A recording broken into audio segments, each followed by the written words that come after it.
काय म्हणतात? वैकुंठ पालका परमपुरुषा क्षीरसागर दैलासा सचिदानंदा सर्वेश्वा जगदनंदा मूळकंदा. वैकुंठ पालका, वैकुंठाचा सांभाळ करणारा तू आहे. क्षीराब्दीच्या वरा, क्षीराब्दीच्या ठिकाणी राहणारा तूच आहे आणि क्षीराब्दीचा जावाई सुद्धा तू आहेस. अशा प्रकारचा देवादिदेव, सर्व सर्व साक्षात, सर्वांना साक्षी असणारा, सर्वांमध्ये तू असणारा आणि तुमच्यामुळे आमचा उद्धार झाला, अशा प्रकारे ते दोन पुरुष निघून कृष्णाची स्तुती करू लागलेले आहे. जय जय गोपाल वेशधारका अनंत ब्रह्मांड पती पालका. जय जय हरी वेद रक्षका मत्स्य रूपा केशवा. गोपाल वेश पालका, आता गोपाळाचा वेश धरलेला, अनंत ब्रह्मांड नायका, अनंत ब्रह्मांडाच्या नायका तू आहेस. हो, अशा प्रकारे तुम्ही आमचा उद्धार केला किंवा शापमुक्तता तुमच्यामुळे आम्हाला भेटलेली आहे, अशा प्रकारे स्तुती करतात. नारायणादि कुर्मा वराह रूपा पुरुषोत्तमा नरहरी रूपा परब्रह्मा वामन वेशा त्रिक्रमका विक्रमा. मत्स्य अवतार धरला, कासवाचा अवतार धरला, वराहाचा अवतार धरला, नरसिंहाचा अवतार धरला. अशा प्रकारे 10 अवताराची लीला तुम्ही दाखवणारे भगवंत आणि या ठिकाणी कृष्ण अवतार धरून आमचा तुम्ही उद्धार केला, अशा प्रकारची स्तुती करतात.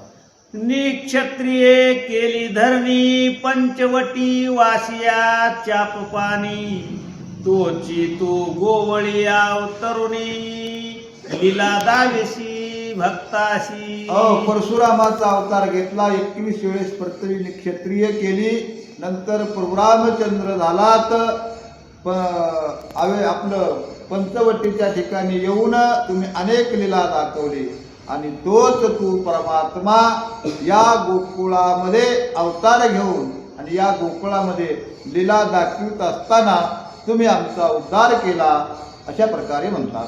आईसे दोघे स्तवन करोनी ऊर्ध्व पंते गेले तत्क्षणी पावले आपल्या स्वहस्तानी हरिचरण प्रसादे. हरिचरण प्रसादे, अशा प्रकारची स्तुती त्या 2 पुरुषांनी केली आणि स्तुती पूर्ण झाल्यानंतर आकाशपंत गेले आणि आपल्या पूर्वपदाच्या ठिकाणी पोहोचलेले आहेत. कशामुळं पोहोचले? हरिप्रसादे करोनी, भगवंताच्या प्रसादामुळं किंवा भगवंताच्या कृपेमुळं पहिल्या ठिकाणाला जाऊन पोहोचले, अशा प्रकारे सांगतात.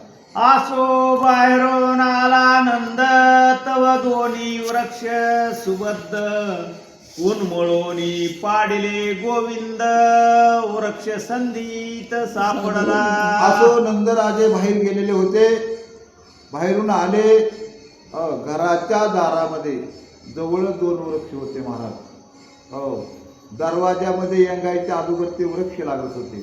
नंदराजे गावात गेले होते, गावातून आले, बघते तर वृक्ष कोसळून पडलेले महाराज, मुळासहित उपटून पडले आणि त्या वृक्षाच्या सांगीमध्ये कृष्ण नंदराजाला दिसला आणि घाबरले नंदराजे आणि धावतच तिकडं आलेले आहेत. ते देखोणी नंद गजबजिला धावा धावा म्हणे सकळा वृक्षाखाली कृष्ण सापडला सोडणी उचलिला नंदाने. नंदराजानं वृक्ष बघितले कोसळलेले आणि त्याच्या सांधीमध्ये बुडाच्या ठिकाणी कृष्ण अडकलेले दिसले.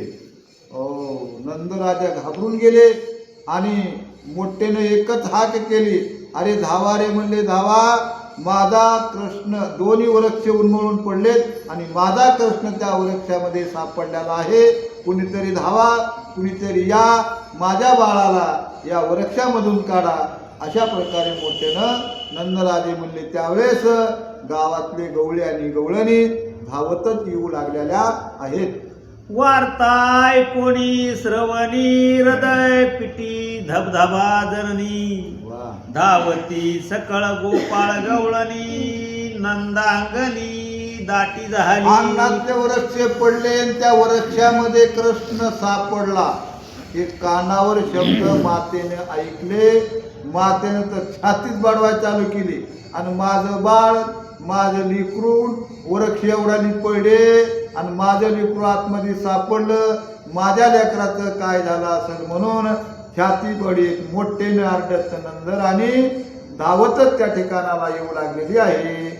नंदाजवळी होता हरी मायेने घेतला कडेवरी सद्गदित यशोदा नारी आश्रू नेत्री वाहती. छाती बडीत मोठेनं आरडत धापा देत माता यशोदा त्या वृक्षापाशी आली.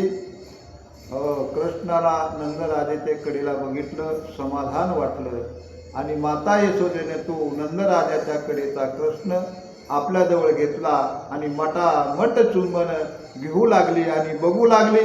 एवढे मोठे वृक्ष माझ्या बाळावर कोसळून पडले, कुठं लागलंय का, काय झालंय का, चौकून नजर बाळावर मातेनं मारलेली आहे. स्पुंदोनी यशोदा रडत हे जळत गे माझे हात वा. म्या बांधिला कृष्णनाथ मोठा अनर्थ चुकला. माता सुंदर सुंदर रडू लागली आणि स्वतःला दोष देऊ लागली, स्वतःच्या हाताला दोष देऊ लागली. काय म्हणते, हे हात माझे जळून जावं, या हाताने कृष्ण बांधला. ईश्वर कृपा, काही झालं नाही माझ्या बाळाला, अंगावर वृक्ष पडले नाहीत. अंगावर जर पडले असते तर काय करायचं होतं म्हणून करतात. फुंदोनी रडू लागलेली आहे आणि स्वतःला दोष देऊ लागलेली आहे आणि स्वतःचे हात जळून जावं म्हणू लागलेली आहे आणि बाळाच्या अंगावरून हात फिरू लागले, मटामट चुंबन घेऊ लागले. सोन्या माझ्या, आज सोन्याचा दिवस उगवला, अशा प्रकारे म्हणत आहे. नंद म्हणे नसता चंड